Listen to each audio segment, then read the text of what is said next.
Hai teman-teman, kali ini saya akan membahas materi tentang hakikat ilmu kimia. Simak videonya baik-baik ya teman-teman. Dan ingat, belajar itu menyenangkan.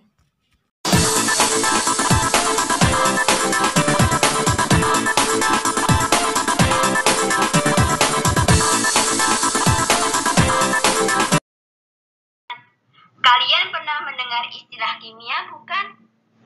Ya, kimia berasal dari bahasa Arab, yaitu alkimia. Alkimia berarti perubahan materi. Istilah kimia pertama kali muncul pada tahun 700 sampai 778 Masehi loh.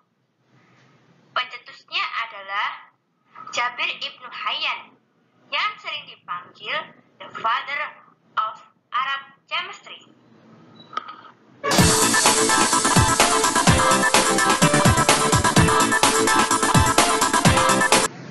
Lalu, apa itu definisi ilmu kimia? Ilmu kimia adalah cabang ilmu pengetahuan yang berkaitan dengan materi. Ilmu kimia mempelajari tentang segala sesuatu yang berhubungan dengan struktur, sifat, perubahan, dan juga energi. Contoh aplikasi ilmu kimia diantaranya 1. Deterjen, 2. Obat-obatan, 3.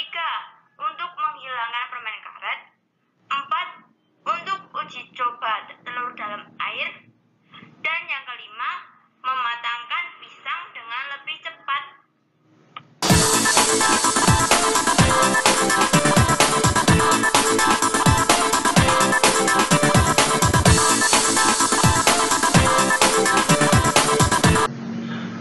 Materi dibedakan menjadi 3 wujud.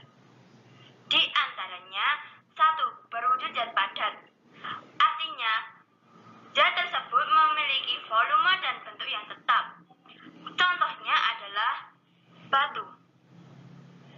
Yang kedua, berwujud zat cair. Artinya, zat tersebut memiliki volume yang tetap, namun memiliki bentuk yang berbeda menurut bentuk wadahnya. Contohnya adalah air. Yang ketiga, berwujud zat gas. Contohnya adalah udara atau oksigen yang sehari-hari kita hirup.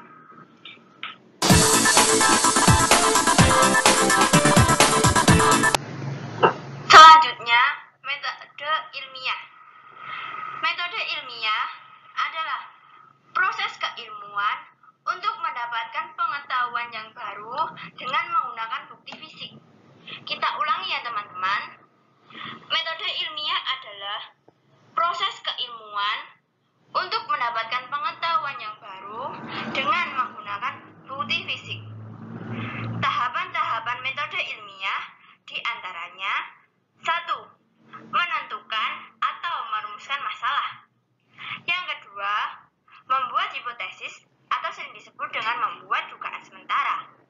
Yang ketiga, membuat teori atau menyusun prosedur kerja. Yang keempat, mengumpulkan data. Kelima, menganalisis data dan membuat kesimpulan. Yang keenam, melakukan publikasi dan membuat laporan.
amonium alkil fosfor, dan butane.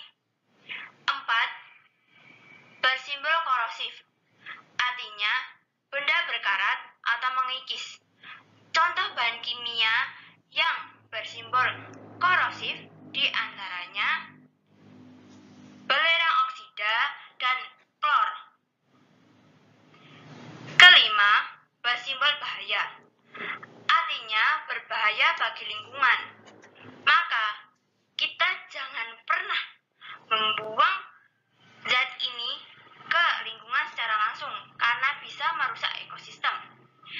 Contoh bahan kimia yang bersimbol bahaya ini diantaranya tetrakloromental dan tributil timah klorida. Keenam, simbol toksik, artinya beracun. Contoh bahan kimia yang bersimbol toksik diantaranya merkuri klorida dan arsen triklorida. Ketujuh, bersimbol harmful iritan, artinya dapat menyebabkan iritasi. Contoh bahan kimia yang bersifat harmful iritan diantaranya peridin dan amonia.